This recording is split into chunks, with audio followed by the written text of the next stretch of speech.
Hey y'all, it's Miss Flores. So today we are going to learn how to multiply fractions and whole numbers using models. So let's say we had a problem. Let's say it was 6 times 1/4. Well, modeling basically just means that we're drawing pictures, right? So we're going to draw a picture to represent this. So when I'm doing 6 times 1/4, I'm doing 1/4 6 times. So that's what I'm going to do. I'm going to draw 1/4 6 times. So that's 1/4.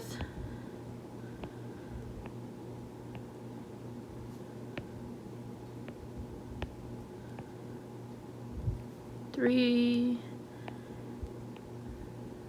4, 5, 6. So here I have my 1/4 6 times. In order to solve it, I can just count them up, right? Well, I've got 1, 2, 3, 4, 5, 6 fourths. So that's going to equal 6 fourths. But now we simplify, right? Because if it's an improper fraction, I've always got to simplify, and I simplify by dividing.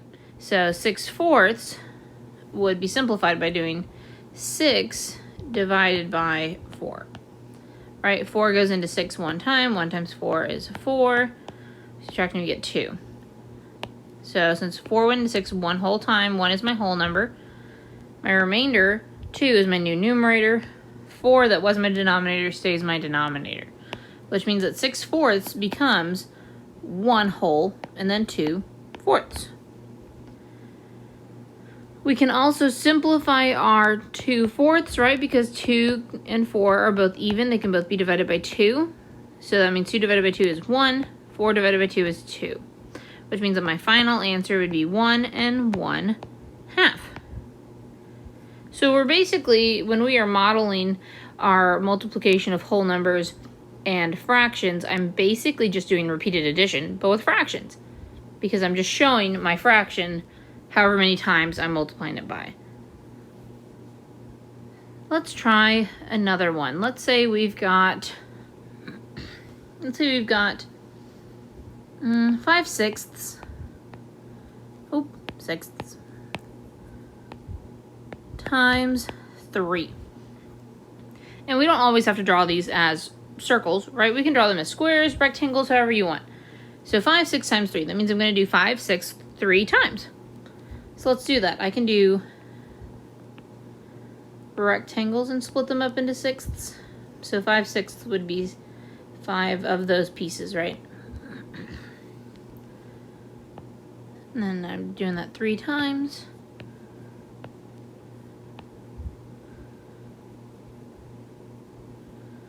And then another final one.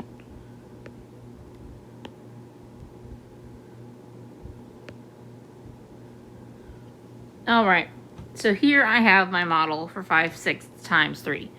So now, in order to solve it, I just have to add. I'm just going to add however many pieces I have. And remember, we're dealing with sixths, so that's how many sixths I have. Well, I've got 5, 10, 15. So that's going to be 15 sixths. But this is an improper fraction, right? So we need to divide to simplify. So we'll do 15 divided by 6 to figure out what the pieces of our mixed number are. 6 goes into 15 2 times. 2 times 6 is 12. We subtract and we get 3. So since 6 went into 15 2 whole times, 2 is my whole number. So my remainder is my new numerator, which is 3. My denominator was 6, so it'd say 6. So that means that 15 sixths simplifies as a mixed number to 2 and 3 sixths. Remember, we always have to double check if our leftover fraction can be simplified, which it can. They're both multiples of 3. I can divide 3 by 3, and I can divide 6 by 3. Well, 3 divided by 3 is 1. 6 divided by 3 is 2. So that means that 15 sixths, in absolutely simplest form, is going to be 2 wholes and 1/2. So 2 and 1/2 would be my final answer. Let's do 2 more. Let's say we've got So we've got 1/3 times 7. 1/3 times 7. So we're going to show this as repeated addition, right? We're going to do 1/3 7 times.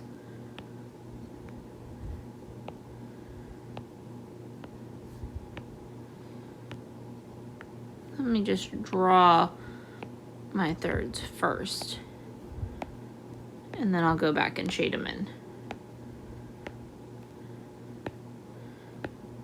You could have done this as rectangles, however you want. So 1/3 is just going to be one piece out of all of these.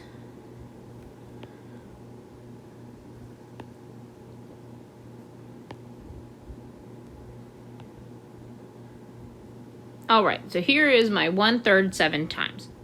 So in order to solve, I'm just going to count. Well, I've got 1, 2, 3, 4, 5, 6, 7. And I was dealing with thirds, so that's going to be 7 thirds. This is an improper fraction once again. In order to simplify that, I have to divide. So we're going to do 7 divided by 3 to figure out the pieces of our mixed number. Well, 3 goes into 7. 2 times 3 is 6. We subtract and get 1. So these are my pieces to my mixed number. 3 went into 7 2 whole times, so 2 is my whole number.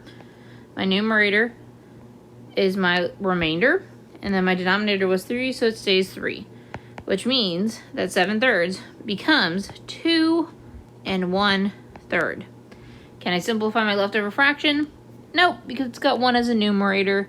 Since 1 is our numerator, it can only be divided by 1, right? Dividing by 1 doesn't simplify anything. So 1/3 is as simplified as it's going to get. So 2 thirds is my final answer. Let's try one more before we look at our assignment. So we're basically just drawing and doing repeated addition at the same time. So let's say we've got 8 times 3/4. Let's do squares for this now.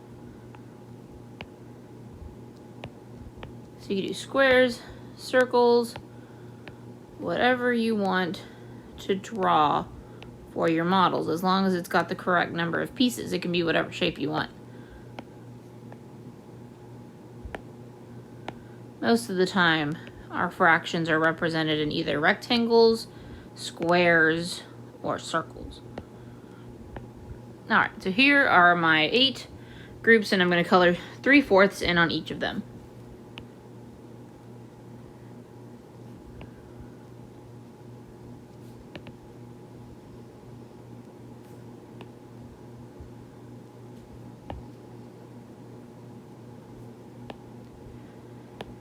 Got another 3/4, and another 3/4, and another 3/4. All right, so here I have my 3/4 8 times. And in order to solve, y'all already know the drill. We just add them up. We are going to just count how many pieces we have, and we were dealing with fourths, so it's going to be that many fourths. So I've got 3, 6, 9, 12, 15, 18, 21, 24. So I've got 24 fourths. Well, that is improper. We want to make sure we turn it back into a mixed number. So I have to divide in order to figure out the pieces of my mixed number. So we'll do 24 divided by 4. Well, 4 goes into 24 6 times. 6 times 4 is 24 exactly, and we subtract and get 0. So these are our pieces to my mixed number. Since 4 went into 24 6 whole times, 6 is my whole number. My remainder is my new numerator. My denominator was 4, so it stays 4. So that means that 24 fourths as a mixed number is going to be 6 0/4. Now, we talked about it. If we turn an improper fraction into a mixed number and we get 0 as our numerator, that means we didn't have any leftover fractions and we just had a whole number. So if we've got a 0 as our remainder, there is no leftover fraction, and my answer is just 6. So 8 times 3/4 is equal to 6. Let's go ahead and take a look at y'all's assignment for today. All right, y'all, here is your assignment for today. We have 12 questions. Some are multiple choice and some show you a model and the question and you are trying to solve. So like in this case, we've got 5, 6 times 4. This is the model already, done for you. You just have to use it to solve and you'll just type your answer here. So you notice that we're dealing with fractions. So if you have a fraction as your answer, you will need to use the slash button, the backslash button to solve. So let's say our answer was 3/4. It's not, so don't put that. If it was 3/4, you do 3/4 as your answer, and that would be it. That's all you're going to put in that box. For other questions, let's say you've got thing number 8 is a multiple choice question. And it says, which multiplication problem does the model represent? So which multiplication problem is this picture showing, right? If you thought the answer was D, you could just go to your shape tool, add a circle, put it over your answer, and there is your answer. You selected it. You can change your color to whatever you want. If you want to, you don't have to. But that's how you would select your answer for a multiple choice question. On questions like 6 and 7, where it's a word problem and you're trying to solve it, you need to draw models on a separate sheet of paper to solve this, just like how I did earlier on in the video lesson. And that's all we've got for today, just 12 questions. We will go over whatever questions y'all want when we meet back up later today, and I will talk to y'all later. Have a good day, guys. Bye.